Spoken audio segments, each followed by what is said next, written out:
Hello, everybody, and welcome back to the Sanderlanche podcast. Today, we are talking about the Bands of Mourning, chapters 8, 9, and 10, wherein Wax rescues Steris from falling off the train last chapter. They, with a little help from Marasai, they managed to defeat the train robbery. Well, I guess several of them escape, but it works out more or less. They find out what happened to Wayne, why he didn't show up the entire fight, and Marasai's a little bit unhappy about that. And then we arrive at New Saran and see a few interesting things, including the hotel. And Dak was talking about last episode, there was like an Abbott and Costello almost routine, and I was like, this section is the one that has the Abbott and Costello routine. It's hilarious and ridiculous. This was a Ben Stiller comedy. Yeah, I'm not going to argue that. I am Data, and with me is Joe, Dak, and Jamie. So hang on to something, everybody. The Sanderlanche is about to begin. Revolution holds us bound. Come on down to London town. Break your back for class and crown. Come on down to London town. Steam train running on a restless rail. Speeding right into the rising gale. Shovel harder 'cause we're on your tail.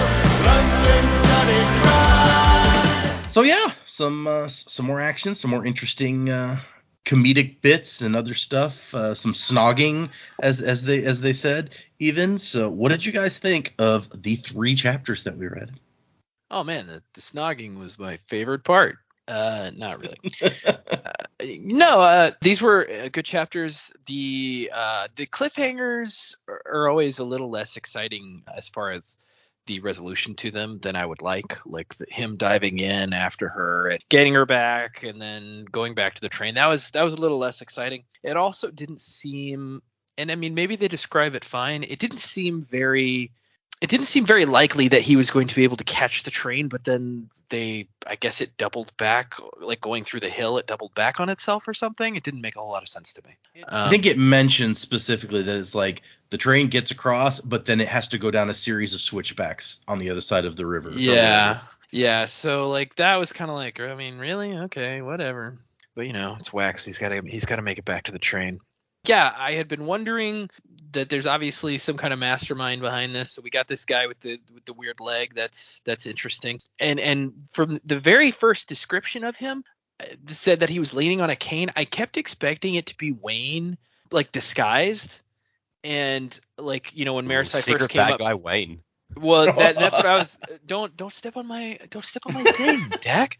Sorry. But anyway, no, I was expecting him to clue Marasai in that he was actually pretending to be an old man, but that it actually turned out to be a guy that was with the bandits. I wasn't expecting that, so that was interesting. But then my theory, because I thought it was Wayne, was that this is like Bizarro Wayne from the future, and he's like come back and now he's a villain and stuff. Like that was since I kept getting it confused and thinking it was Wayne, I thought that may be what it was, future Wayne. But anyway, so we have that portion, and then. Yeah, them having sex or snogging or whatever you want to call it, it's whatever. A mortal being with a human, they're both, for all intents and purposes, they're both adults, I guess, so it doesn't matter. 2 consenting adult creatures of some sort. So we've got that part. We also know that's not the first case of a Khandra being intimate with a human, so obviously it's something that we knew could happen, potentially. And so yeah, that was what it was.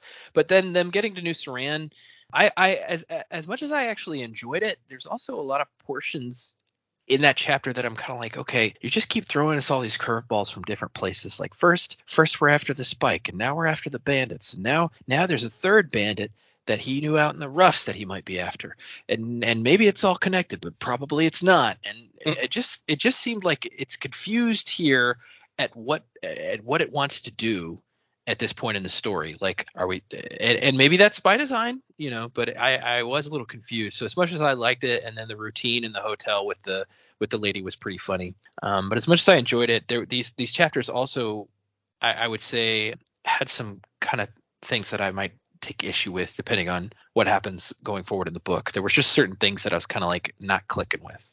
Okay. But overall they were fine.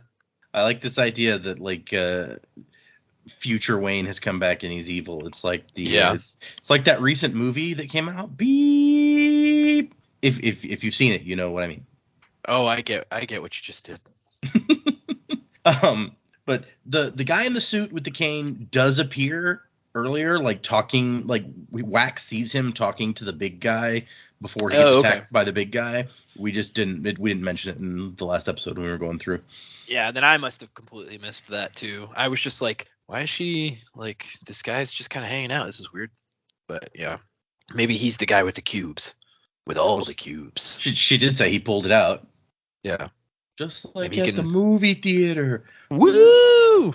So yeah, my theory behind that is maybe he is a leecher and somehow he can put his power into the cubes. I don't know. Like, you know, they were talking about being able to put your investiture into stuff.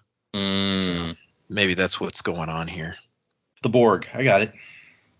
Sure. I am Locutus of Borg. You will respond to my questions. Putting stuff in a cube. Yeah. Yep. Borg cube. It flies through space somehow. These chapters were fine. You know, I liked the catching of Steris and getting back to the train. I thought, you know, yeah, we had that big cliffhanger last time, but it was like, all right, cool. This is how we're tying up the gun battle on the train. So that was fine. Like, that's, you know, listeners know that's my shit. So that was cool. Like, yeah, that was all good. Wayne hooking up with Milan. It's like, sure, whatever. Honestly, it got to the point where they were going through, where the hell is Wayne? And I've just realized, wow, I spent the entire gun battle of the last chapter just going, I don't care. Like, man, I was like, wow, I've really just gone off Wayne. I don't care anymore about him. And then when it turned out he was he was hooking up with a Kandra, I'm just like, oh, of course. He finds out Wax hooked up with a Kandra, and he's like, no, that won't do. I have to do it myself. Is where my mind immediately went. It's like, okay, whatever. Maybe I've gone too far in the other direction now. Anything Wayne does, I'm just like, man, fuck that guy. But I don't know. I'll try and be objective in future. It did seem like Marisai calling him to task. Like, it's just like after the wedding. It's like anytime Wayne does something, Marisai's gonna be all comically. It's like, oh, Wayne, you shouldn't do that, you naughty boy. And everyone's just like, Marisai, get over it. I'm like, I really hope that's not the case. But the fact that it's happened twice now at the start of this book is like, ugh, please don't make this a thing. Maybe Wayne, maybe she's into him. Ew. That's definitely how I felt reading it for the first time, when like she seems to be the only one really upset that Wayne was like hooking up with Milan and during the gunfight. Everyone else is just like, you know, whatever.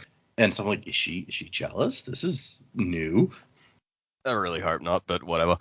And yeah, they get a new surround. I like the town. That was cool. Bringing in one of his bad guys from out in the roughs. I was like, all right, interesting. I've always been curious about his time out in the roughs, so this might be nice to see a bit more history there. And then we had the comical bit at the end with the poor beleaguered hotel owner just like doing who the fuck have I rented my rooms out to? And it's like, that was fine. I think it dragged out a bit, but it was funny. I'll give it that. But yeah, it just tonally it felt this section came in from some other book that like. I mean, yes, there have been comedic bits throughout these books, but that was just an out-and-out comedy routine. It just kept going. I'm like, what the fuck? Everybody had to have their own little thing. Yeah.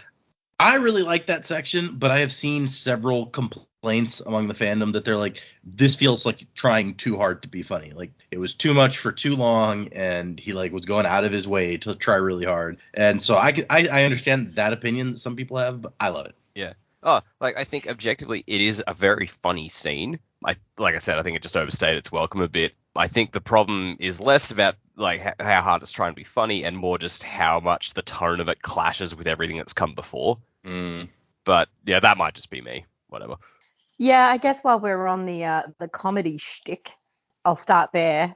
It definitely had funny moments. It definitely was funny. But at the same time, it got a bit cringy. Like, I felt like it was almost making humor out of some of the worst traits of some of the people. Like, with it starting with, you know, Wax and do these windows open and then jumping up on the couch to then push the window open and break it. I'm like, you're actually just being really disrespectful. I feel like it would have been a bit different if he didn't jump on the couch. He lost me at jumping on the couch. So like definitely funny bits, but then I found as that scene went on, I was like, it would probably play out really well if you were like watching it unfold, but I found it really quite cringy. Definitely funny moments, but yeah, I wasn't like sitting there having a good chuckle. Yeah, I wanted to smack half of them. It's like, I get you're all tired, but oh my God, this poor woman is like, oh, it's so great. Like you've got this whole floor to yourselves. Oh, and you're threatening me with fire. Like I thought that was funnier with Steris, like trying to help this woman, but it's just completely backfiring. Like that was quite funny. But I thought, Wax, I want to hit you. Like you're just actually being a rude human at this point. And the bit about like Melan with her bones in her bag and stuff. It's like, yeah, this woman has just got no idea. I thought it was a fun way to put like an outsider's perspective, even though it wasn't her viewpoint, on what this group just perceives as normal. It's like it's just so not normal for anybody else. So I did like that. I enjoyed the rescue of Steris. Knew she'd pull through. I liked how Wax used Renette's little gadgets on the string. Oh, that's pretty cool, especially if you're limited to only being able to push off metal rather than pull on metal. It's a kind of nice way to help you navigate a bit better. I'm very, very interested in this little cube.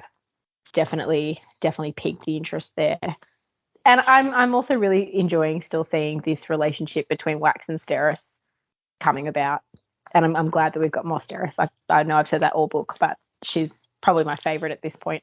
Wayne and Melan, no issues with that. Hadn't really thought about the complexities for Wax there, going through obviously what he's been through to sort of have another human and Kandra relationship play out. But I think as much as Wayne's gotten on our nerves recently, I think they're probably good characters for each other in that they are disguising to be other people and I've got a lot of common interest there. So I think that'll be a bit of fun to see how it's unfolding. But I hope Marasai doesn't play the jealousy card. Marasai and Wayne is just not. That's not good. We don't want that. Yeah, probably not. I like what you said about Wax because it totally fits with what we were talking about in the last book, where it's like when Wax is quote unquote like doing his job, he has very little respect for like other people's property or what he's putting other people through to do his thing. He's flying around destroying people's cars, and he's just like, what this is for the greater good or whatever. Which, okay, when he's chasing a criminal, maybe. When he's just trying to make sure that he's gonna break some lady's windows and stuff just to make sure he can get out quick. Yeah. Also, ask the woman the question first. Does the window open? And she will tell you, no, the window doesn't open. And then maybe he'll go and break the window later. Like, but I just felt like he's really disrespectful. But yeah, it does fit with what we're sort of knowing about Wax. And it's a really interesting point because, you do have, many heroes that are going around, and it does seem to be a bit of a thing. It's like, hey, you really got to think about how this affects other people. Yes, you've destroyed their car in the pursuit of good, but they don't know that. Right. Yep. Character flaws. Both the Waxes are coming out here, and Dak is all over Wayne's. Yeah. Well, I'm gonna assume why wouldn't you be? Why wouldn't you be? All over Wayne's character flaws, that is. Big fan. Well, no one else in the book is. Yeah, I mean, it is weird. I thought about this while you were talking about Wayne, Dak, and I'm like, isn't Wayne just like Bender? And we love Bender, so what's the difference? Bender's Bender a robot. gets punished. I guess that's true. Bender does get punished from time Wayne to gets time. shot. Yeah, but he can heal. It's not that big a deal. Yeah. Also, I guess also Bender does show remorse at times, like even in the episodes where he's most horrific, like throwing the puppy in the lava, he does like try to make up for it. I've never seen Wayne try to make up for the things that he does wrong, or even acknowledge that he's done wrong. Except for the killing that girl's dad, but yeah. Yeah, Even, but like even that's kind of an once. act of selfishness, because it's like it's making him feel better probably to do it. Yeah. Hey kids, try this at home. Futurama, the show that does not advocate the cool crime of robbery. The Sanderlanche does not advocate the crime of robbery, by the way. Coolness or not is irrelevant. Yeah. There's so many other cool crimes you could commit. I mean, wait, what? Okay, I guess. Yeah. Let's get into these chapters. So when we left Wax, the guy was trying to like push him off, and he was trying to hold onto this metal vial so that it wouldn't fly away, his last metal vial. So the guy's now distracted by having been shot, and Steris has flown off the train. So Wax jumps after her, pulls the cork out midair, drinks it. He has to rotate himself in the air so that he can drink this stuff. And I really like it's just like nothing, power. That was cool. Yep. He shoots down after Steris, grabs her, and then uses the shotgun. And this is interesting because we've never seen this before. He pushes the shotgun down into the water, and then it's like water's viscosity being what it was, you could push off something while it was sinking. So yeah, I think that's a new one for us. That makes sense. Yeah. And so he uses the shotgun to keep them dry by pushing it down to the bottom of the river. And Steris' first thing is, what is wrong with that gun? Like, yeah, sorry, it's a special thing for me. Yeah, you weren't supposed to touch that. Don't touch my stuff. It's great though. Like, she's fired this gun, it's blown her off a train, she's falling towards a river, could easily die, and when her husband catches her, that's her first thought. I think, God damn it, she's great. Oh man. Yeah, and her list later at the hotel just cements it even further. I think that was the scene where I'm just like, okay, Steris, you're my favorite now. And he's like, I told you to stay in the other car. And she's like, no. What you said was to stay safe, and I think that being near you is the safest place. Oh. And I almost said, is that sweet, or is that just her being like her doing her weird logic that she uses? Oh, 100%. She's thinking it through. She's like, I ran the numbers, and this is what it turned out. Statistically, I am more likely to stay alive if I am close to you. I mean, can it be both? Yeah, it could be both. There you go. And then hold your breath. What? Why should I? And he goes into the water because he needs that shotgun. So he puts one of the spheres down there instead. And then they use the support beams on the bridge to kind of bound back and forth back towards the train tracks. And somewhere in here is where it mentions that it's like the train has to slow down to go down a series of switchbacks on the other side. So he's able to catch up. And yeah, we've got the little sphere and line devices that have hooks that he can like engage and disengage. So that's pretty neat. It reminds me of, I mean, really, it's just like an extension of when she gave him Vindication. She was like, look, it has these two little levers inside that you can only see with your allomantic senses. So it's like a safety only you can turn on and off. So it's just like taking that to the next level, which it makes sense since Renette is a lurcher that she would come up with sort of these ideas that work well for Wax. Yeah, Renette's awesome. She's basically like an old-timey Q from the James Bond movies, just making all these wonderful gadgets and shit. I'm like, right? Yeah. She's like, do try to bring it back in one piece, Wax. And they have a cute conversation where he's like, oh, it turns out you're not boring after all. And she's like, no, I'm totally boring. And he's like, you climbed up on a train and shot a bandit to rescue your fiance. And she's like, well, yeah, I mean, it behooves a woman to show interest in her husband's hobbies.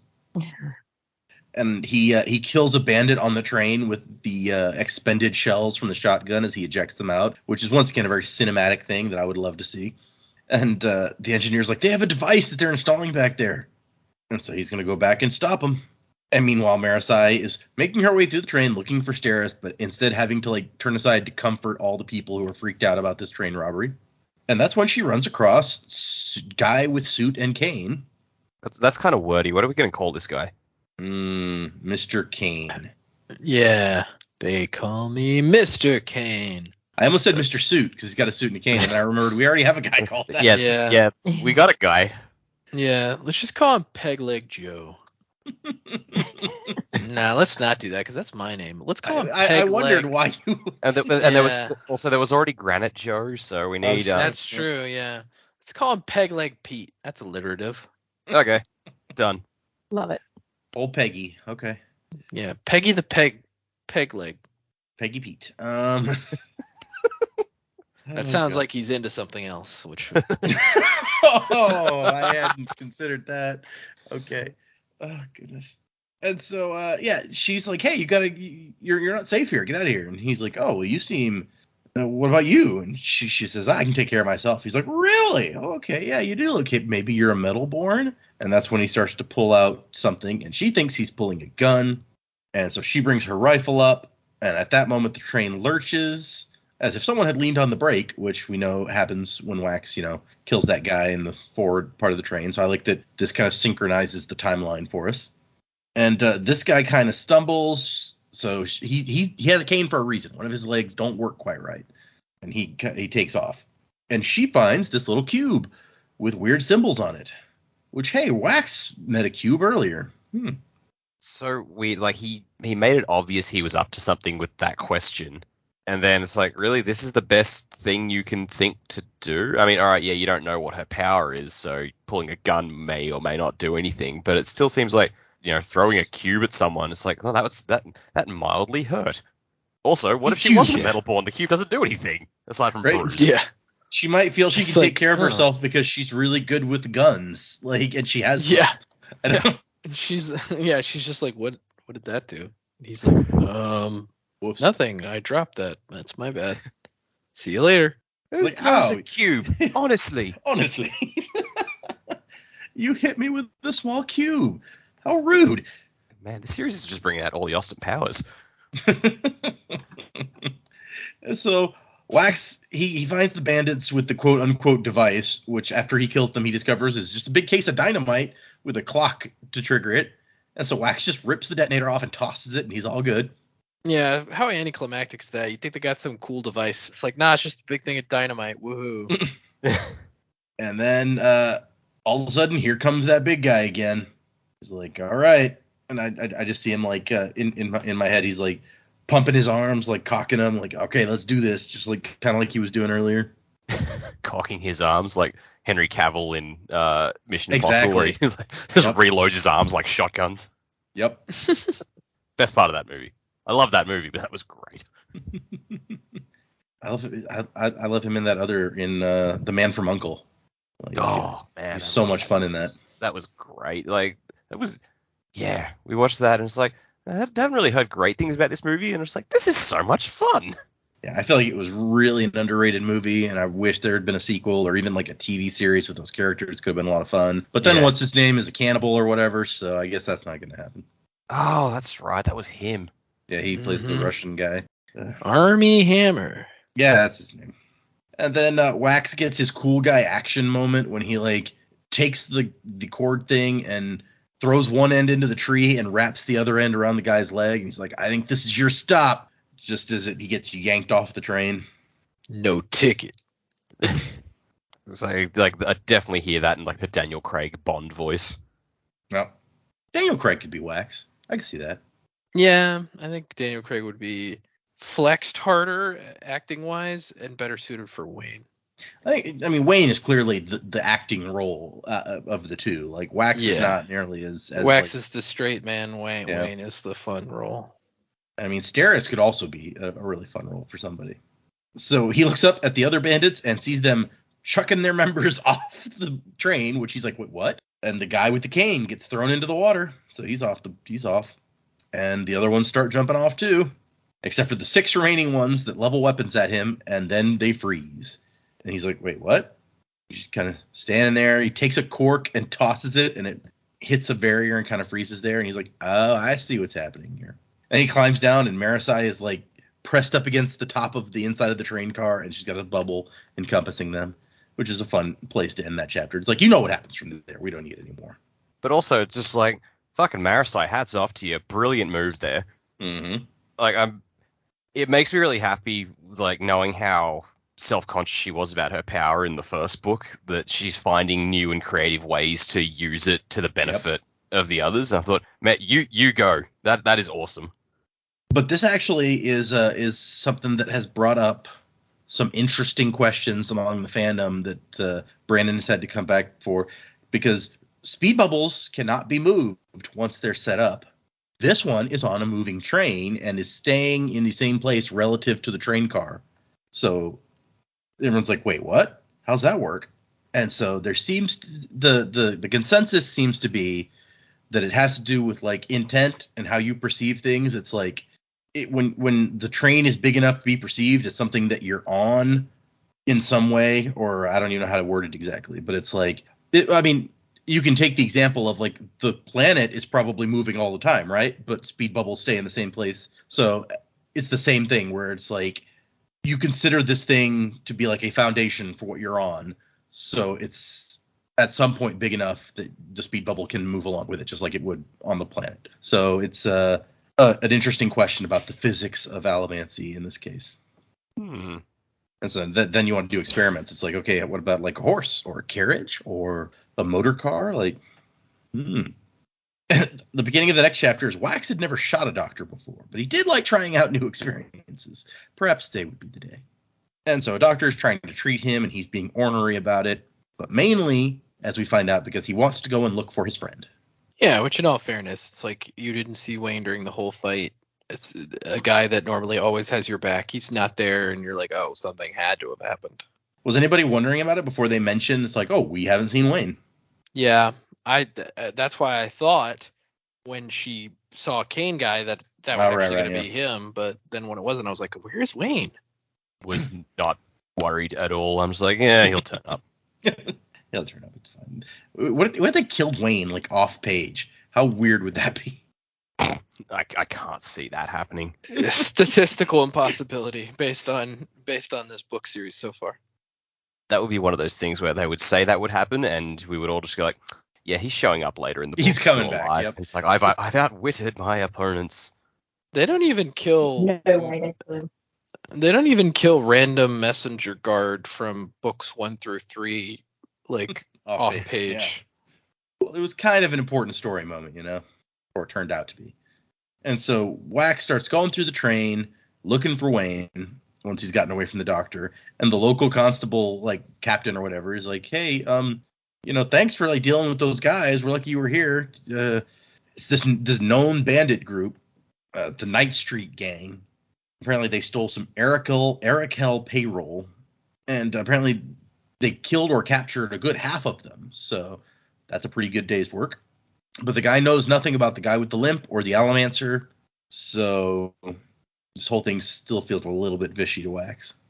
Also, apparently there's like a racist term for Koloss-blooded people, which I guess I shouldn't be surprised by, but naturally. And I'll say it even sounds racist. Like that. Yeah. The term, I'm just like, yeah, that feels racist. Mm-hmm. And so the guy's like, you gonna come help us chase down the rest of the gang? And Wax is like, I don't know, maybe. It's like, leave me alone. I don't know if I could take seriously a bandit leader named Donnie. Donnie, shut the fuck up, Donnie. Yeah, that's exactly it. Hey, it's Donnie. Like, John Goodman is just gonna like, no, you're out of your element, Donnie. I read a theory the other day that like only Walter can see Donnie, and he's like the ghost of one of his Vietnam buddies who died in Vietnam. And I was like, I don't think this theory actually works. I'm pretty sure the dude talks directly to Donnie more than once, but I think he does, all the time. And he's also there, when they go by the funeral home, when they dump the ashes. Like, yeah, somebody's like, but the dude face. Gets covered with Donnie's ashes, and that's the one moment that they point out in the thing I was reading. It's like, where did the ashes come from? Yeah, if he's not real. Unless he's been dead for a really long time and he's just now dumping the ashes. I like this alternate version of the movie where occasionally Walter just looks over his shoulder at nothing and like screams obscenities. And everyone just is like expects it. Like that's just his thing. Makes the Smokey conversation even funnier. I am the walrus. I am the walrus. Also, it's like Donnie Market Zero. Walter, there's no one there. No, it's Market Zero, dude. Yeah, dude, Market Zero. Yeah. Oh, I thought it was Donnie. I have to watch that movie again. I haven't watched it in ages. Oh, yeah. You got to watch Big Lebowski every once in a while. Also, who's the third person on their bowling team? Yeah. Do they need? They wouldn't let him. They wouldn't just let him go twice. Do we see like a third person on Jesus' team? Like I don't remember the two of them. Only in the background, but yes. Okay. So Marisai's just like, we can't go chasing those criminals, right? And he's like, I don't know, might be related. So I don't know. We talked about this when they first showed up, and Joe makes kind of the same point in the previous section that Marisai makes here. It's like they were surprised to see an Allomancer like fighting them. And she's like, they should. I mean, if they knew you were here, they would have tossed dynamite in and shot the whole car up. But they didn't do that. So do we think that this was just a random coincidence and bad shit just happens to Wax, or is there something more? Could be either. He has been a bit of a shit magnet. I mean, clearly something weird is going on because the local constabulary guy seems to think it's this one gang with a leader named Donnie, but that's obviously not who was calling the shots. So either Donnie's gang got taken over by some new guys in town who possibly could be connected. I mean, my thinking is this, Million Lives, 100 Lives, whatever his name was, he was the guy bringing in the cash for them so that they could fund their operation. Well, he's gone. So maybe they have taken over this local bandit gang to do their money funding for their operations, and they're keeping it quieter, closer to New Saran because they don't want to draw Wax's attention. So they may not have known he was on the train at all. This may be just them going about their operations. So it's still connected, but it's, they never expected him to get involved.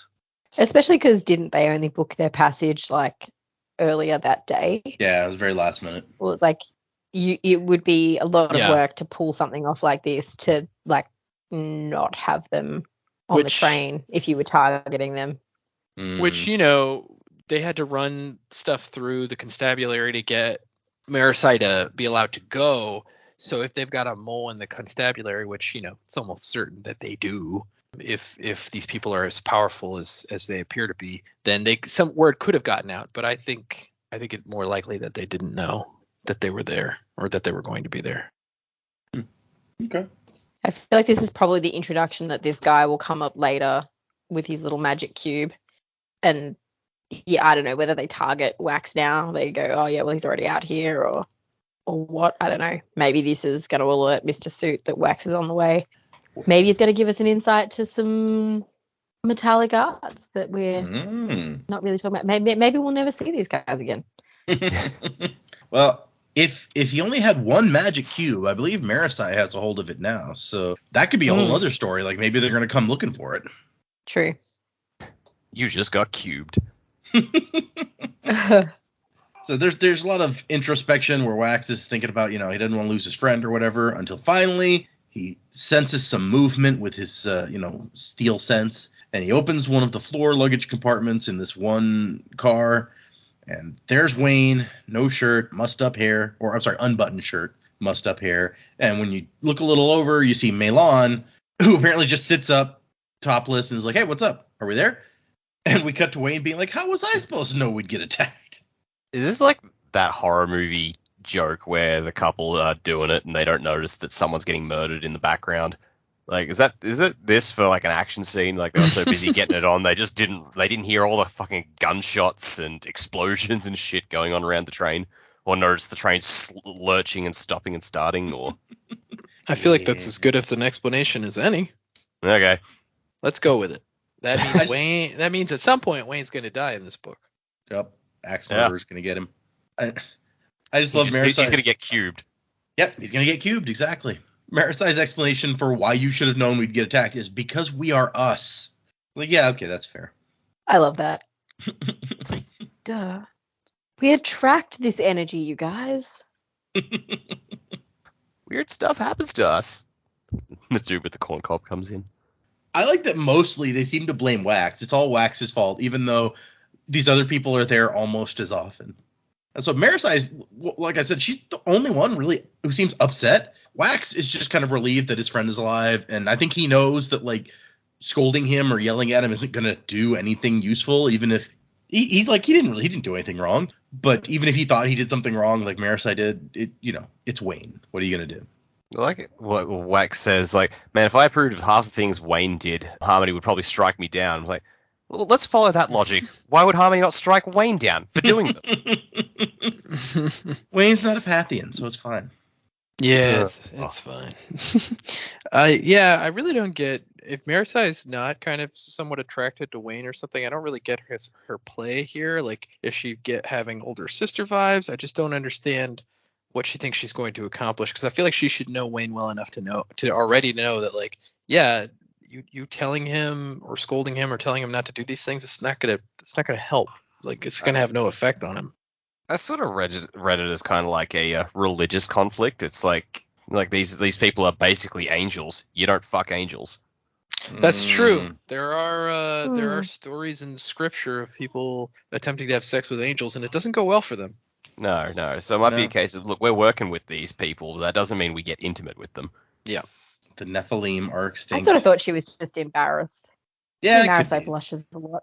It's She's true. embarrassed, and this is her first response. She's a little bit defensive by going after him. Yeah, okay. Yeah. And so Marisai brings up, like, somebody did something to my, or Wax rather says, somebody did something to my allomancy, like a leecher, but he didn't touch me. And that's when we get the, I think, first in-book explanation of they burn chromium to blank other allomancer's metals, but they have to touch you. And he's like, there was a little cube involved. And Marisai's like, wait, what, a little cube? And she's just stormed off. And Wayne's like, everyone looks at her in surprise, and she's like, what? And she blushes, because of course. And he's like, Wayne says, you stalked away indigenously. And Is she's this like, a thing Wayne did where he mixed up the words before? I don't remember yep, this. He has done this multiple times before. Yes, it's one of the things I actually really like about him, because I like jokes like that. Yep, I'm Where- a big fan of those. Yeah, where he like messes up the word, and then and especially when she gets confused and says it also, it's great. Actually, Yeah. earlier in this book, when he says after he sabotaged the wedding, he's like, Wax will know that I did it way down in his subcontinence.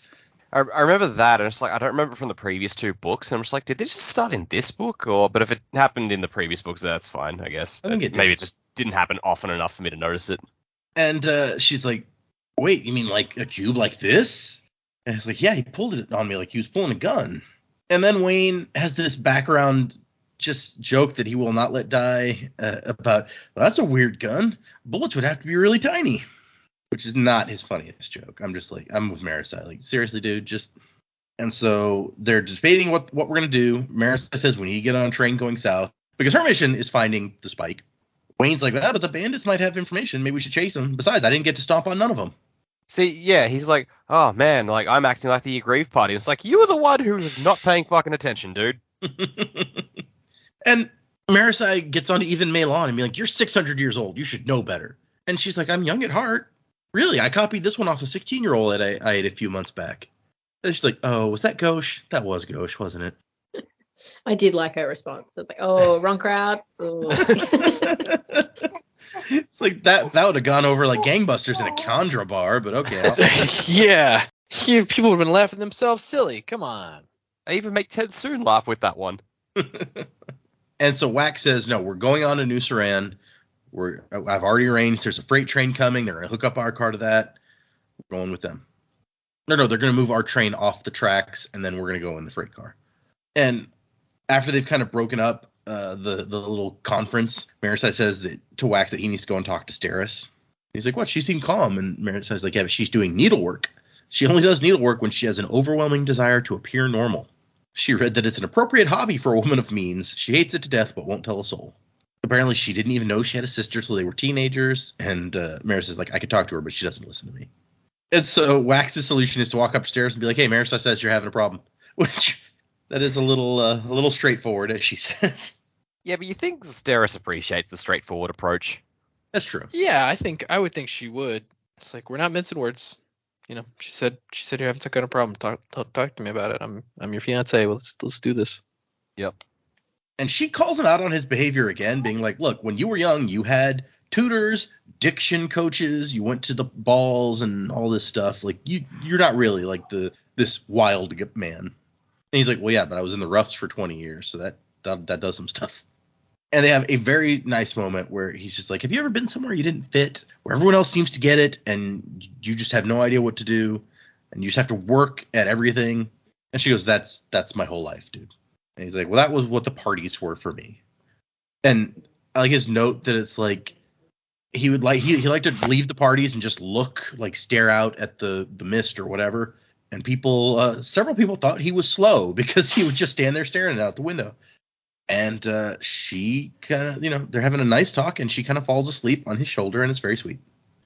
We get another piece of broadsheet, which the Farthing Mansion hit article about like this mansion that had this reversed gold symbol painted on it. And we find out later exactly what that means. It is apparently the symbol of Ape Manton, his old nemesis.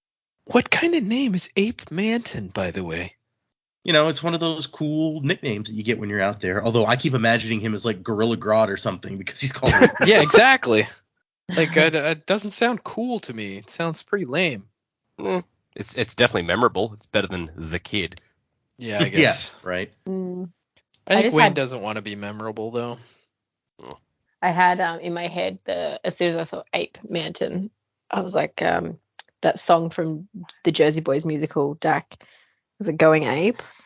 Oh yeah. That one? It just played over and over and over in my head, and I was like, oh man, this is not the vibe you want from probably something that's supposed to be terrifying. Let's see what else is in here. We also get an ad for Soother's Choice Chewing Gum.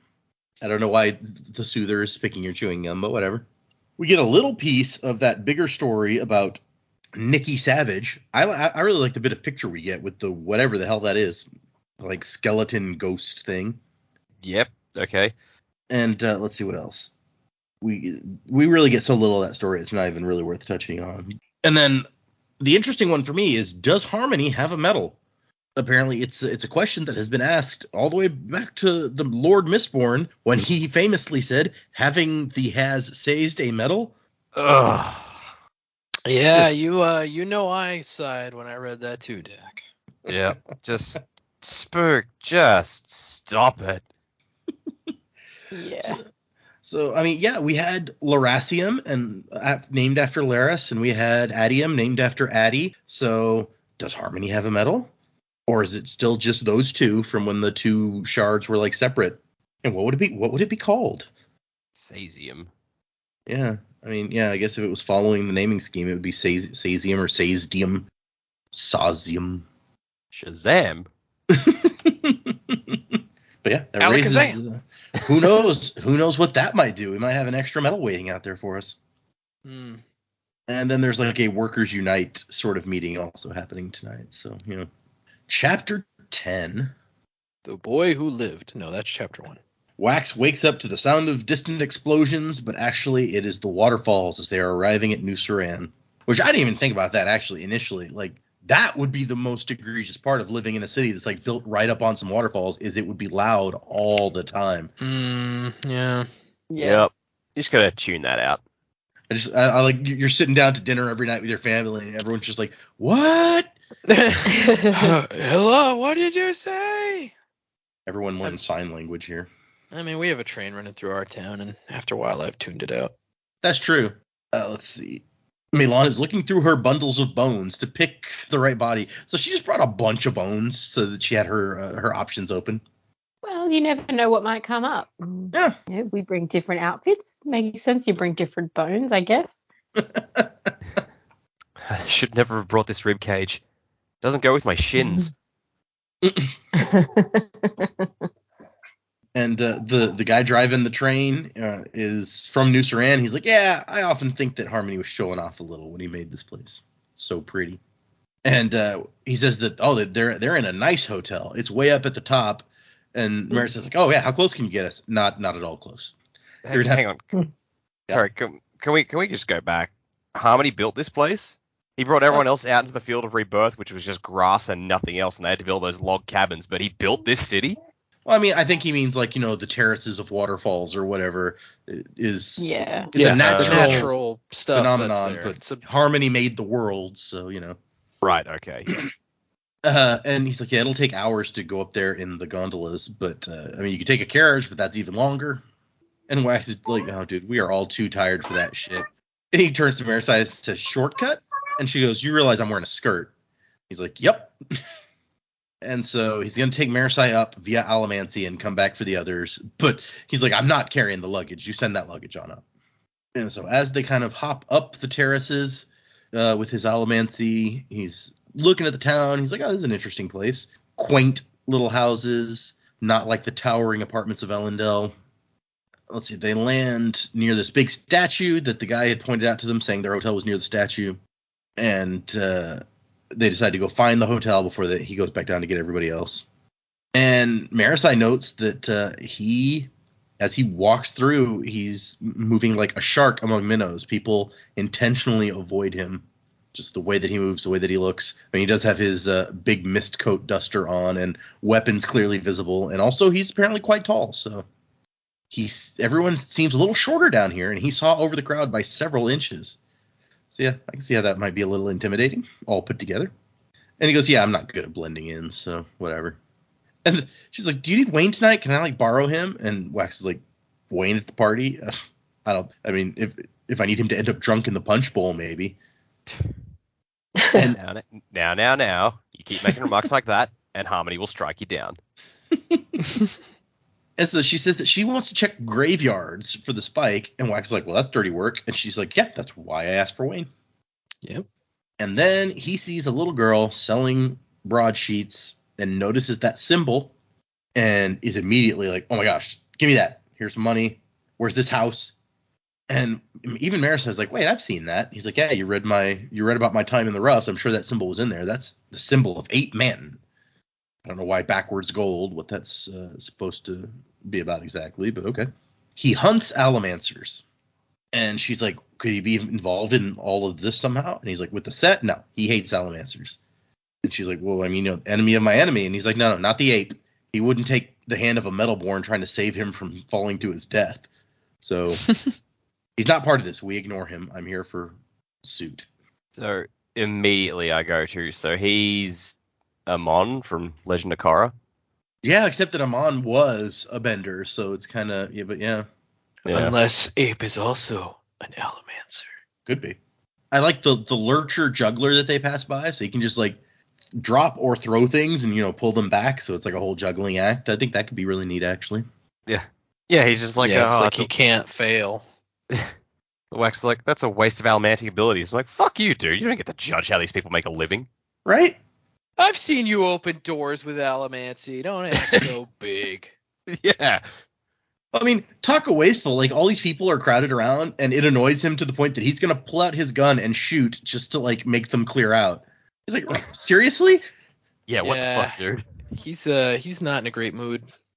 Nope. And so she's like, dude, you need to chill. This vendetta against your uncle. And he's like, not a vendetta. It's like, it kind of is, dude.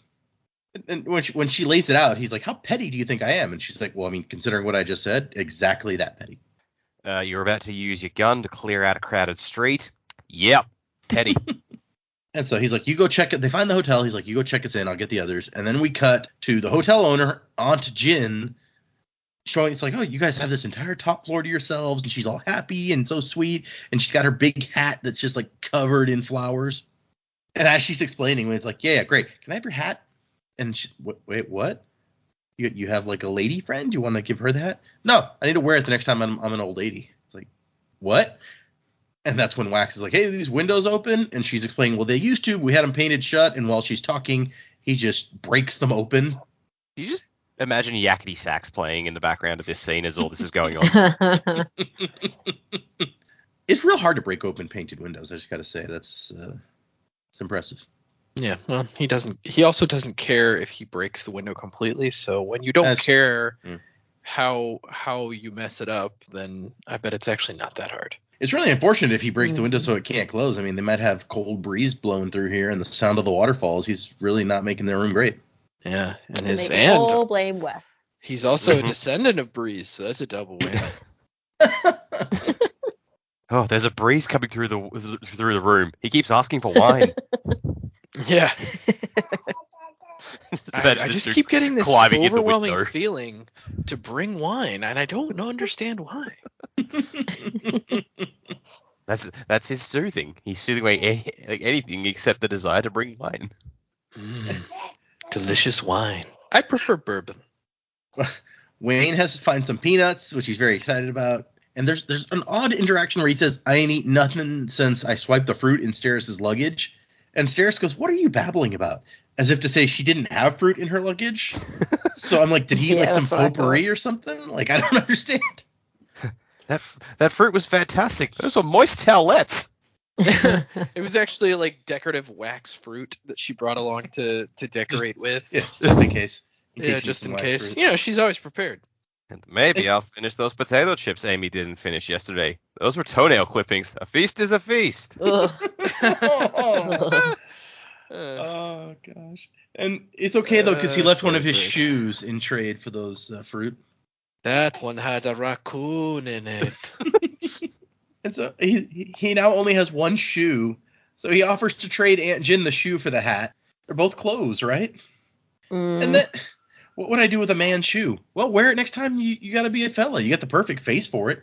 Good shoulders too. Which maybe is not nice, actually no, that's horrible. I was like, maybe I'll give him the benefit of the doubt and that he actually thinks that's a compliment in some way, but that's messed up. Yeah. And Steris is like, just ignore him. Here's a list of things that might happen while we're here that I want you to look over. And she's like, fire, shootouts, robbery, explosions. And Wax is like, hey, that's unfair. You've been listening to Wayne. And Wayne says, nope, things do explode around you. And Steris is like, I mean, he's right. I've accounted for 17 explosions involving you, which is a huge statistical anomaly, even considering your profession. Which, and I love Wax. It's just like, really, 17? Which I'm kind of impressed with myself. Yeah. I only remember 14. Yeah, all 3 of them gave you a concussion. Oh, that's why I have that blackout period. Okay. I kind of messed that up earlier. There was an explosion during the train robbery, and I was like, oh, there's one more for Steris' list, forgetting that we hadn't actually seen this scene yet. Well, thanks to us being stupid, it didn't matter. Y'all just like, that made no sense, but I'm going to pretend that it did, and we'll move on. It's all good. He's babbling about something again, whatever. Yeah. No, we were all just embarrassed to not know what it was. We were just like, yeah, list. Right. And so Steris has made this like booklet with a table of contents explaining these different things that might happen. And then if you turn to those pages, she outlines the scenario and gives suggestions for how to respond. I've sorted the list by potential for property damage. And so, okay, this part is where I'm like, okay, this is going, like, okay, Wax ripping open the windows, I was like, I feel like it's a little over the top, but I think it fits Wax fine. The next, at some point, I feel like Brandon is just like, I need to give everyone something funny to be doing, because then Wax starts like jumping around and like testing out the best place to slam doors from, and Wayne explains, it's like, oh yeah, he's looking for the best place to slam doors with his brain. It's fine. And I'm like, when have we ever seen Wax do something like that? Like, we have never seen him come into a room and be like, I gotta find just the right place to slam the doors. Yeah, we've never seen him test it ridiculous. out, but we have seen him do it in a fight where he slams the door to like block himself from something. And Steris is like, just read the notebook. And Aunt Jin is like, are these threats? No, I just want you to be prepared. And Wayne's like, she's thorough. And Steris goes, I like to be thorough. That feels like a very Friends moment to me, where it's like, she's thorough. Yeah, I like to be thorough. Yeah. Mm-hmm. Why you got to be stifling me? Flooding from a diverted waterfall, coal loss attack, cattle stampede through the lobby? That one's highly unlikely, Steris said, but it never hurts to be prepared. Cattle stampede? Where the hell? Like, they're in a city. Is Wayne just gonna go? Like, Wayne's just gonna go for a wander and come back with a herd of cows? But now that they've said that, don't you feel like it has to happen somehow? Yeah, probably. That would be pretty fantastic if in some way it's like, yeah, that one's so unlikely. I just put it in there just in case, and then that is exactly what happens. That is gonna happen, yeah. I would love to know what goes through her head to go, okay, this is in fact a possibility. Mm-hmm. Like, of all the scenarios you could come up with, how did she think this one was possible enough to warrant being in the book, but highly unlikely to actually occur? Maybe there's a large amount of cattle ranchers around New Saran, and she's like, well, if we get involved with cattle rustlers, we might have some competing cattle. I don't know.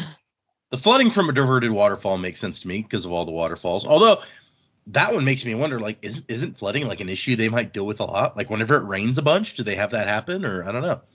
When a beaver makes a dam, the waterfall just, I don't know. Yeah, they beavers in this climate? Maybe could be. Maybe never know. Sazed has created it so well that they don't get overrained in that region. And so Melan wants to know what bust size she should wear for tonight. It's very important for a lady's evening preparations. And Steris, after everyone is just silent for a minute, Steris is like, that's kind of an improper question, Malon. And Malon says, you're just jealous because you can't take yours off to go for a run. Wow, okay. Yeah. What a randomly specific. And so, and then I like the bellboy is bringing up her stuff, and he's like, you better not drop my bag with the skulls. And Aunt Chin's like, did she say skulls? Don't worry about it. It's fine. And that's when Marasai comes over. He's like, don't worry. Probably nothing's going to happen to your hotel. It's all good. And Aunt Chin's like, you got to get away from these people, young lady. They're all crazy. And Marasai's like, no, it's fine. We just had a long night. And so she's finally comforting her. And then she's like, yeah, this is very important. I need you to send somebody down to the trade bureau and have them collect the names of everyone who works at the local graveyards. And she's like, yeah, that puts her real at ease, I'm sure. That's so good. It's just like she's finally at ease, and then she's like, oh, by the way, I need information about graveyards. Wait, what? Why? And then punted out the door. And Malon wants them to send up a nice hunk of aged meat for her. And then we hear her talking to the bellboy.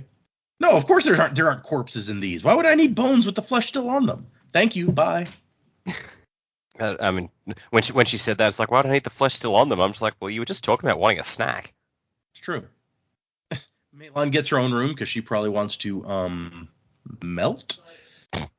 Reminds me of like Odo from Deep Space Nine. It's like, just get her a bucket. With the power to melt. Sleeps in the bathtub. Probably would. Probably should. And Malon eventually solves her problem by deciding she will be a man tonight.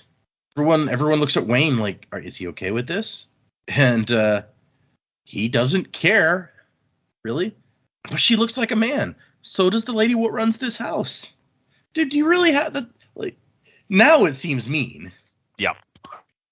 And so Malon is going to slip into the party to back wax up, like subtly, secretly. And I love that she's like, dude, you're the detective. I'm just around for the punchy, stabby. Malon has found her niche. And then they have a comedic little Wax is like, I mean, she assumes that our detective style isn't normally punchy, stabby. Yeah, it's more like shooty, wacky, but whatever. And Maris is like, why are we doing this? And I guess this is the explanation we're supposed to believe for this whole scene. Is like, we're just tired. We all need some sleep.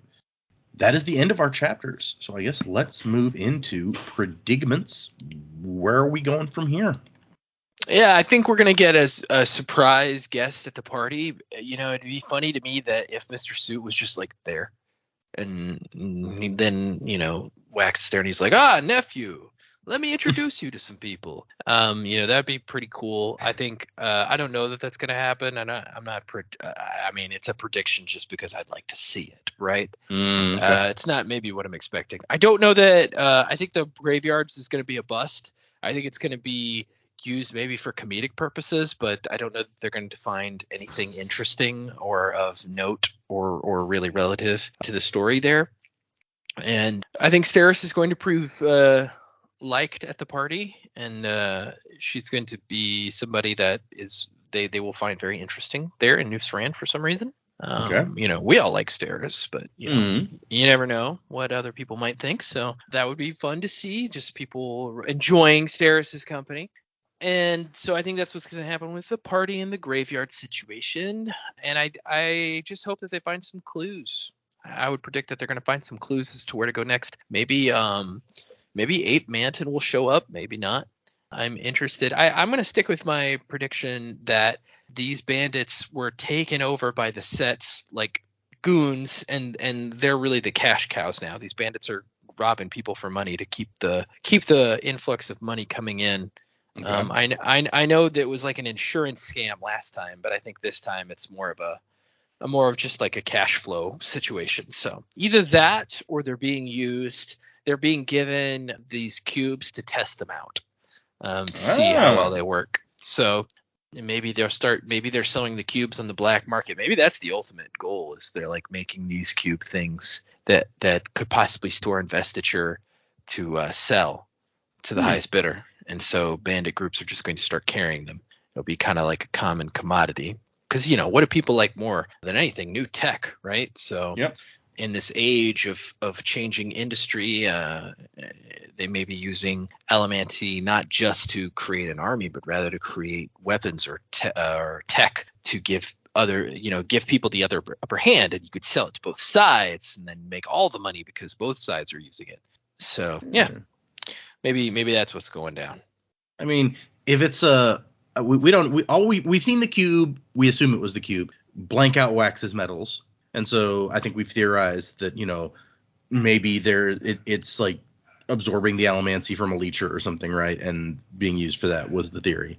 But if it alternately, the cube could just somehow be programmed or given the power to leech, maybe that's the only thing that it does, in which case everyone would want that. Like, cops would want that for going after allomancers, gangs would want that for like stopping allomancers from stopping them. That could be extraordinarily valuable. Yeah, and it's the old adage of escalation. It's like, what's that movie where there's like, I think it's The Dark Knight. It's like, did we start carrying Batman Begins. The end of Batman Begins, like we start carrying semi-automatics, they buy automatics. It's like, escalation. I thought we were being Sean Connery. It's like, they bring a knife, you bring a gun. I mean, that's true too. But there's some. I mean, that could be a very big market if they figured out a way to invent this technology to break into that. So that's a good thought that you had. That could be worth a lot of money. So yeah, I'm not entirely certain where we're going from here either. I agree with Joe that I think the party will have a mystery guest, but I think it's going to be Peg Leg Pete. I think because he's an unknown. The cop had no clue who he was, so I think he's going to show up and just be wandering around the party, and so Wax will confront him, and it turns out he's actually like someone very high up, someone who's untouchable politically in New Suran. Oh. He's the mayor. He's Iron Eyes, the mayor of New Suran. Yeah, and so Wax will confront him and just be like, and get told, no, you can't do that. You can't touch me here. And Wax go, what the fuck is such a high-ranking official doing robbing trains? And Peg Leg Pete's just like, everyone needs a hobby, dude. I love that. It's like, no, just do. It's fun. What are you talking about? Diplomatic immunity. Have you tried robbing a train? It's great. Yeah. Give it Were you at the same train robbery I was? Because that was a hoot. It was great. I cubed people. You were one of them. Yeah, man. You never had a rush like cubing a guy. Who's Cuban? Yeah, exactly.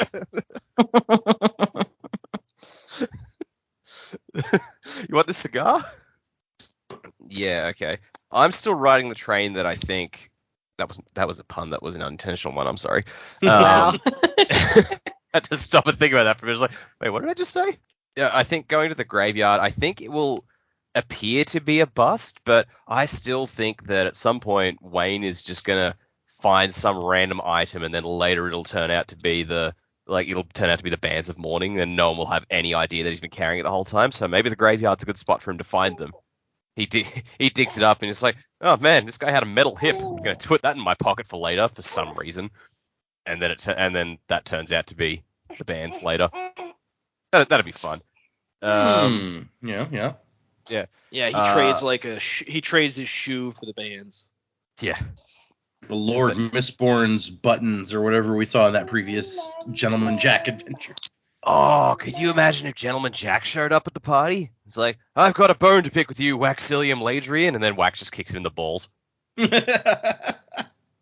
Oh man, what if Peg Leg Pete is Gentleman Jack? Oh, it's like he's gotten old and kind of like beat up. Yeah, he's very bitter now. Yeah, and he likes robbing trains just for the thrill. He loves Cuban guys just for the thrill. Oh, he loves Cuban guys because of the thrill. That's, yeah. That's Cube ING, by the way. It gives me a great pleasure to cube someone sensually. Have you ever felt this, Layla? It's a real cube. What the fuck am I talking about? I don't know, man. One might say you're tired. Yeah, you might say that. Yeah, possibly. It was a long week. But no, like honestly, like that'd be cool. Gentleman Jack shows up and like we get to see him from the outside perspective. Because I mean, we know from the broadsheets in the last book, he has a cube to throw with Wax. Well, that was a stretch. Yeah. No, I like that one. That's good. I like that. Okay, you're just trying to keep this going. Yeah. I've I got think- a I think- cube to throw with you, sir. I think he was at a party in New Saran in that last newspaper, so Oh, he could was be he? hanging around. Oh, dude. God. Oh, this is gonna be the greatest. This could be the greatest book of all time. Gentleman Jack's there with a cube in his hand. Man, it could happen. It could happen. We could finally meet Handle him. Yeah.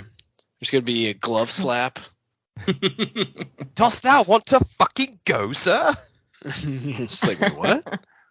Oh, I wonder if because you remember he was advertising for like that tailor that had made him that Mhm. shirt, and I'm like, Yeah.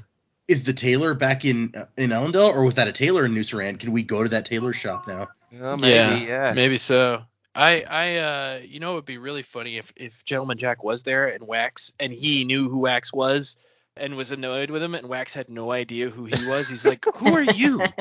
It's like, don't you know about me? I'm Gentleman Jack from the broadsheets. He's like, I don't read that crap. I like the idea that, like, he's just so self-absorbed it never enters into his head that Wax doesn't know who he is. So he just Right. he just keeps hassling him but never actually introduces himself. Yeah. And Wax is like, can security get this fucking crazy guy away from me? And it's not until Yeah. after they leave the party that Milan's like, do you know who that was? Obviously Yeah. I don't, because I kept asking Yeah. him. It's like, that's Gentleman Jack. That He's dickhead like, with the who? broadsheets? Yeah. I think it'd even more funny if she's like, it's Gentleman Jack. He's like, who? Yeah, he does nothing for him. I do like your like unintentional or intentional train pun, because one of the reasons that I picked the song that I picked for this book is because of the train scene that we just had, and part of the song says steam train running on a reckless rail speeding right into the rising gale. I was like, oh, there's like a cool train scene that'll fit really well. Oh yeah, that works.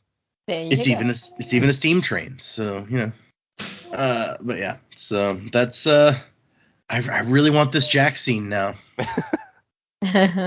Also, since we read his story, I have always just wondered, like, is he actually going to show up in these, or is that just going to be there for flavor?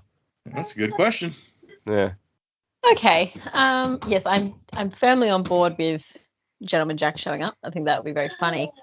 Yeah, I'm hoping the next chapters that we read are this ball and the graveyard. I feel like Marisai and Wayne probably won't find anything like they're not going to find the spikes, but maybe there's going to be some familiar symbols or something that they might come across. And if Marisai's still got the cube, maybe that.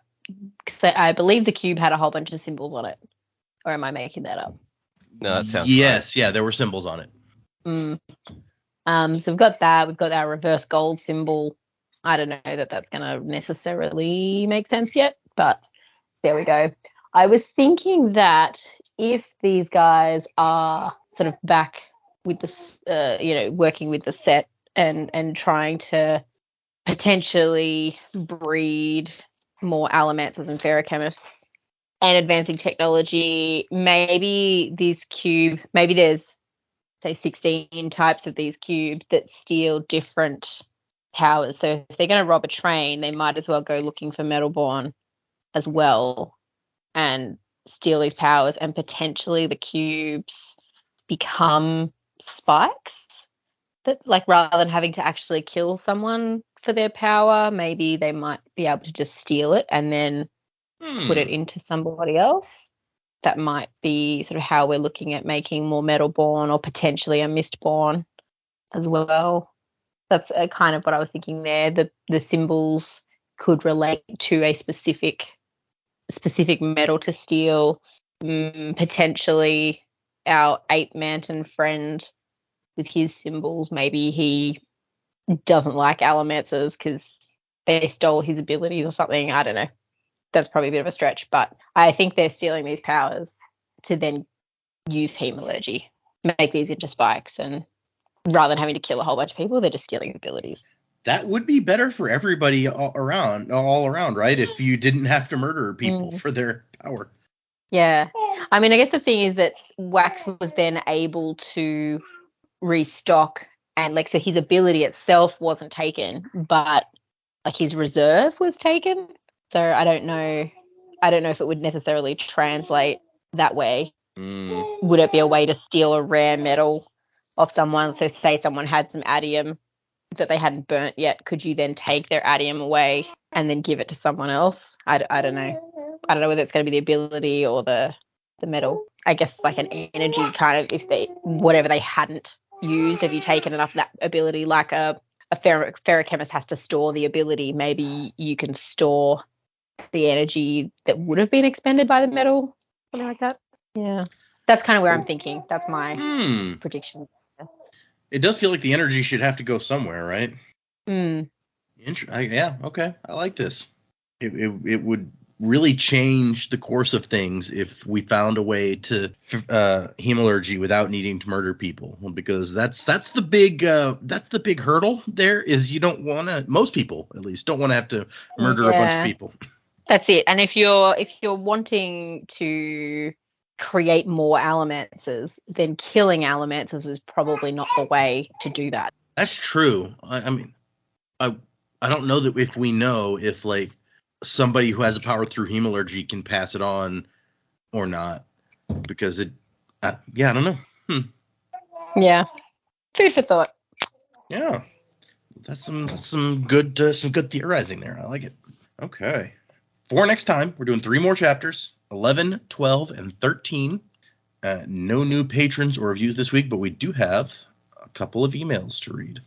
So the first one is from Ben and says, "Hello, Jamie," and then in parentheses, "and the rest of the Sanderlanche crew." I guess we know who Ben's favorite is. Oh, okay. "I really enjoy the show. I started through your back catalog right around when you began Elantris because I ran out of Cosmere to read and needed my fix, and your podcast was the most entertaining. I have a couple of questions. With you beginning Book 3 of Era 2, it seems you'll finish up about when The Lost Metal comes out. Which book do you plan on doing next? Part of me wants you to go straight into The Lost Metal, but I can understand not wanting to, so the Data can work through it and give him time to process/grieve. Yeah, it's possible. I'll stop there for a second. Also, how would Jamie know what we're doing next? I don't understand. Yeah. So the plan is... I feel like... Go ahead. I feel like it should have been Data and Sanderlanche crew. No, he's got his favorite. It happens. So when the book comes out, I will read it first, and I will do little clips of each chapter of me reacting to each chapter as I read them for the Patreon. And then once it's read, I will decide where it's most appropriate to go next. So, we haven't had any nothing we've read has had like huge crossover from some other thing in the Cosmere, right? There's like Hoyd, and there's a couple of small things like that, but we've never had main character from Elantris shows up in Mistborn somehow, even though it's hundreds of years later. But there's always the possibility that could happen in a book, since they're set in the same universe. And so if major character from Stormlight, which we haven't read, just decides to show up here, then maybe that's not the book we want to read next, if it might spoil something that happens in Stormlight, or, what else have we not read yet? Warbreaker, or Shadows for Silence in the Forests of Hell, which is the coolest title of any of his short stories. What? We're reading a metal album? Yeah, right. So I have to read it before I can make any determination about where it's going to go. So that's the answer to that question. No, we don't know yet. No one knows yet. Okay, so continuing Ben's email. It would make sense to go into Warbreaker or Shadows next before tackling the behemoth that is Stormlight, but I can imagine it being antsy for the other 3 starting other standalones/new series, with the conclusion for the one that they just read being out there, which, yeah, I can see that. The one good thing that they've had going for them is that they haven't had to wait years for the next book in the series yet. It's true. Yeah, so... We haven't Kingkiller this yet. Yep. Yeah. So that could happen here. That. No, not Kingkiller, but yeah. I mean, maybe it turns out that we can't read The Lost Metal until after the first 2 Stormlight books or something. So yeah, it could happen. I don't think it's likely, but anything could happen. So they may end up having gone 3/4 of the way through a series and having to wait a while. And yeah, they probably won't love that. But, I doubt you guys will have to wait as long as we have waited for that one. Hold on. When did the Bands of Mourning come out? And it's just funny to say because, you don't have to wait too long for anything, Brandon, because he's always putting out new books. But it's been a long time since it was 2016, January of 2016, the Bands of Mourning came out. So, that's been 6 years. 6 years. Yeah. So I've waited 6 years Over 6 for this years. book. you guys will probably not have to wait 6 years, even if we read all of Stormlight first. So, Well, we wouldn't be waiting 6 years. We'd just be reading for 6 years. Well, yeah, that's true too. But yeah, so worst case scenario, you might have to wait a bit, but not as long as everyone else to get to finally finish up Era 2. Back to his email. One of my favorite parts of the show is hearing your other interests outside of the novels, particularly hearing Joe talk about theater. As a theater nerd myself, I love listening to stories about other people's experience with them. I don't know what them is, if that's theater nerds or theaters or experience with being in shows, I'm assuming. Oh yeah, we did chat about that. I forgot exactly what we said, but yeah, that was a topic that came up. I was wondering what some of Joe's favorite roles that he's played / shows that he's been a part of. I recently finished up playing Aldolfo in The Drowsy Chaperone, and that's certainly up there for me. So yeah, Dak and Joe are both have done some acting things, so feel free, you guys, to respond. Acting talent. I would like to hear Dak's first, actually. Dak, what are your favorite roles? Well, I've only been in 3 shows so far that are actually like full on like existing shows out in the world. So I did Legally Blonde, where I was just part of the ensemble, and Jersey Boys, where I was part of the ensemble, but I had a few more speaking bits, and now I'm in School of Rock, which I haven't been able to go to the last few rehearsals due to COVID, so that's been fun.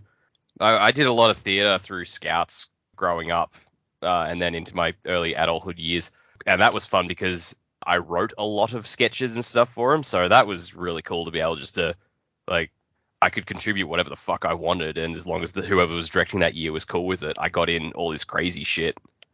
So that's a whole thing. I know this has been kind of vague, but no, I just enjoy being on stage, being a part of it, and just belting out some of your favorite songs. It's always really good. I will say that since doing Jersey Boys, I've got a very much bigger appreciation for Frankie Valli in the Four Seasons now. Nice. Yeah, nice. That is cool. Yeah. Yeah, that's cool. I like that you talked a little bit about your history with theater. For me, I think I got into theater primarily because, and Data can attest to this, we went to a small school. It was elementary, middle school, and high school, all in the same like campus, basically. And the middle school and the high school were pretty much connected into one like area. And I had a tough time as a young teen, and I don't make friends very easily.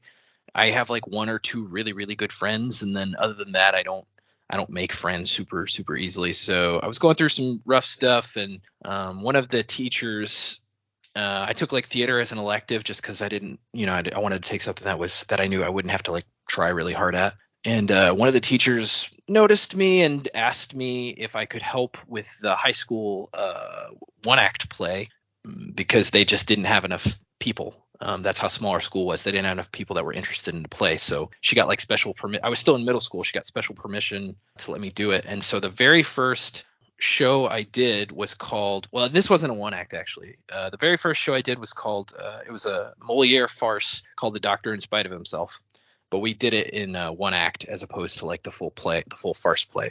It was pretty fun. I like farces, so that was fun as my first experience doing that kind of stuff. And then the one act we did that year was Antigone.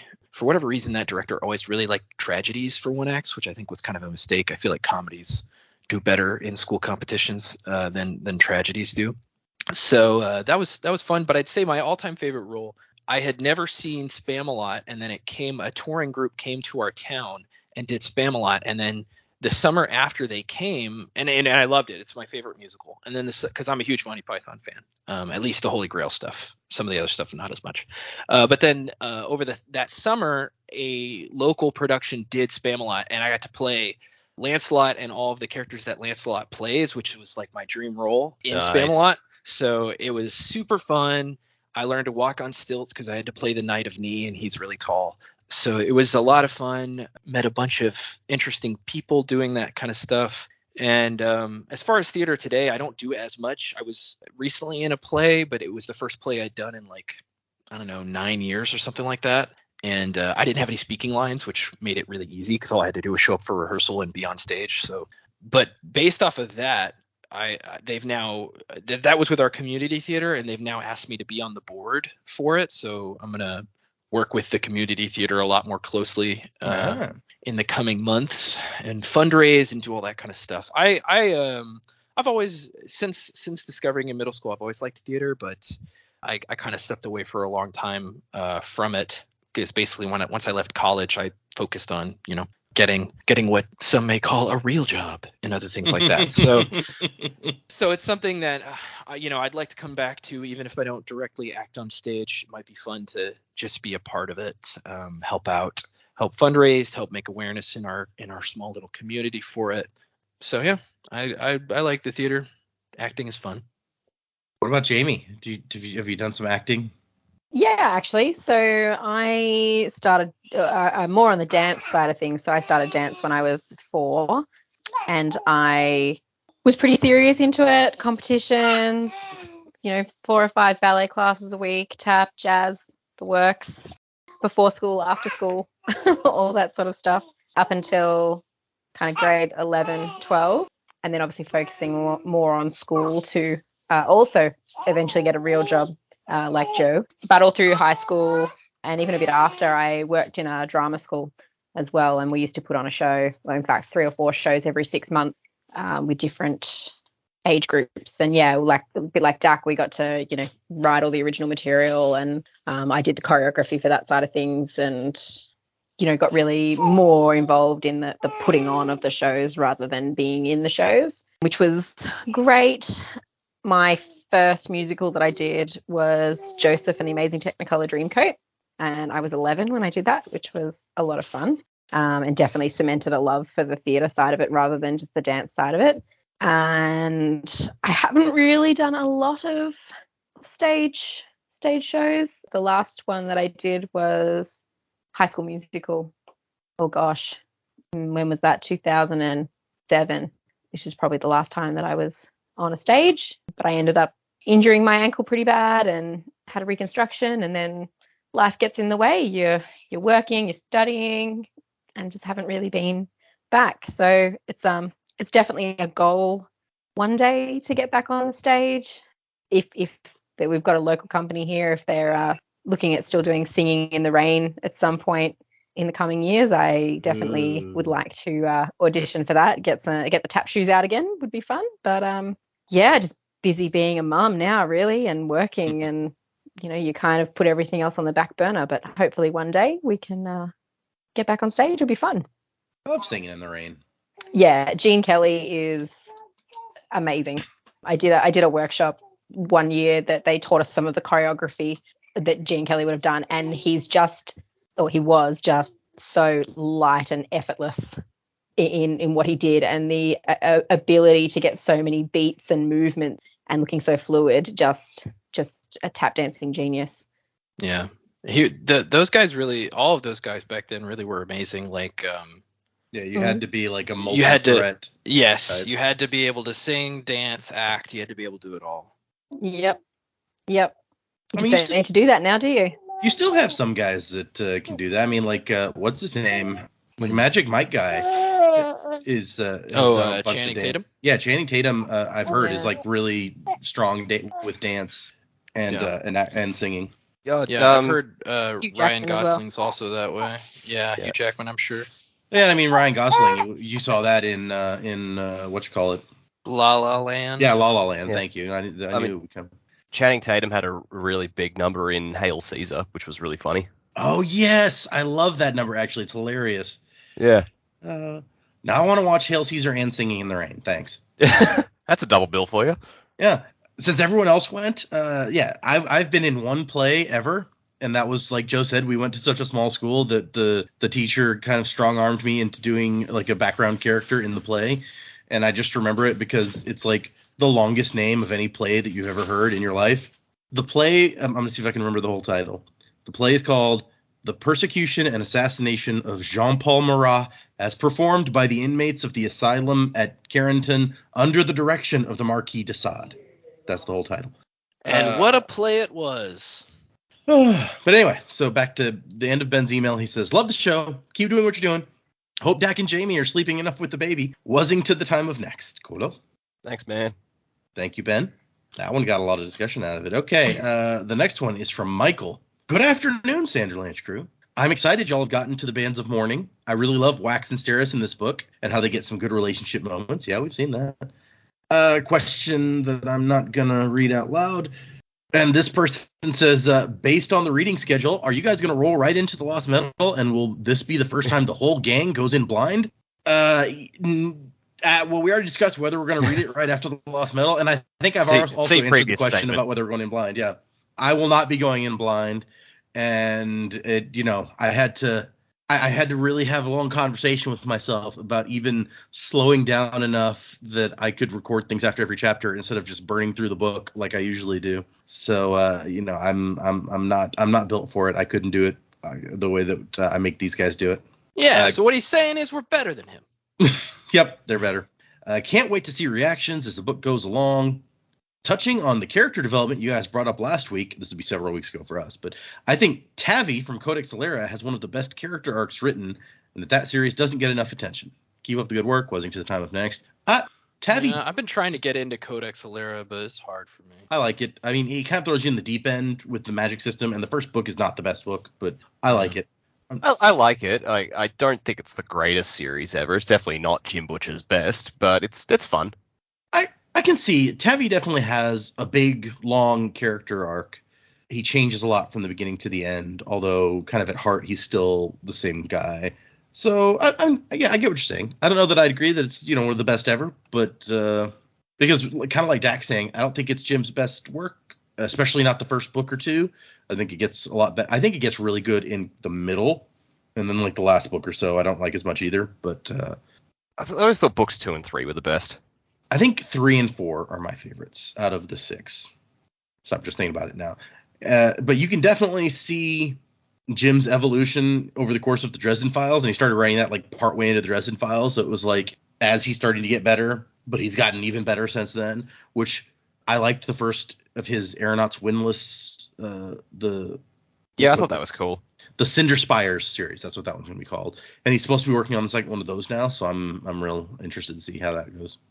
So yeah, we have one more email from Sasha, but Sasha, I'm going to go ahead and save yours for the next one that we record because we dedicated a whole lot to Ben's thing because we just love talking about the acting so much. It was a lot of fun. We learned some stuff about everybody. I liked it. So yeah, we'll hit yours next time, Sasha. It's kind of funny because Sasha sent this. It's a pretty lengthy email, and then she sent another email the next day that was like, I was really tired last night when I wrote that. Did my email actually make sense? And I was like, yeah, it's fine. I mean, I can tell you were kind of tired, but no, I got it. I got what you were going for, so it's all good. Was it a Picard thing? It's like I just kept rambling from one topic to another with no break in it. Or something. One incredibly unbroken sentence, moving from topic to topic, quite hypnotic. so that no one had a chance to interrupt. It was really quite hypnotic. Yep. Oh, Picard. Good guy, Picard. So we will go ahead and remember 3 chapters for next time. 11, 12, and 13 is what we're reading there. Let me put that in our chat before I forget. No, I typed 142. That's not right. Just finish the book. Let's go. Yeah, jump to chapter 142 and then come back to 13. There's not 142. That's I don't know if even Stormlight books have that many chapters. Now I'm curious. Hold on. We're going to find out. Let's go to the first Stormlight book. How many chapters do you have? It has 75 chapters and an epilogue. So, thank you, everybody. Music by Miracle Sound, in case I didn't say that a minute ago. There you go. And Wazing to the time of next. Colo?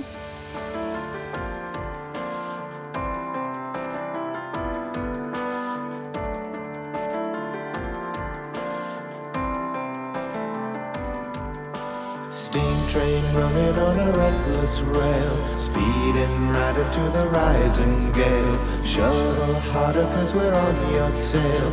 London's bloody pride.